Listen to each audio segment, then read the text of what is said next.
All right, we'll go to Anthony here. Hi there. The problem in New York is clear and cognizant about perjury and fraudulent documents being allowed to make up the crisis here in New York State. Why do they treat perjury as if it's been repealed?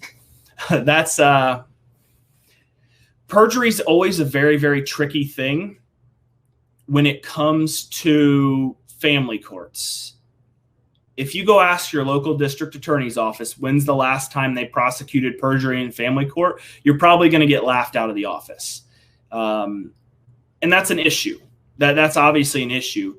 And I think the biggest challenge with perjury in family court is the phrase I use is everything operates so much in the gray area of he said, she said. So family court operates a lot of times on that preponderance of the evidence. So 51%. Or 50.0001%, and they favor with that side. And so they don't have the burden that, say, a district attorney's office that's prosecuting for perjury or fraudulent documents or whatever that may be, has that beyond reasonable doubt. So there's this gap in that it's so much harder for a DA to prosecute that they don't chase after them. I think there's some district attorneys' offices out here in California that are declining to prosecute or just holding on to very clear cases because they're so overwhelmed.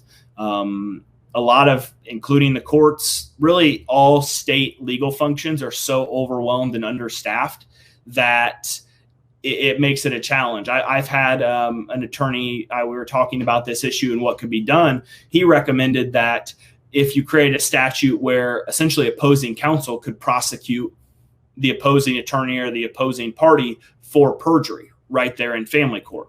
Obviously some issues with that, but that's something, there needs to be better answers. There needs to be individuals held to a higher standard. And ultimately we need to get rid of the best interest of the child standard for something more equitable that lowers tension from the start.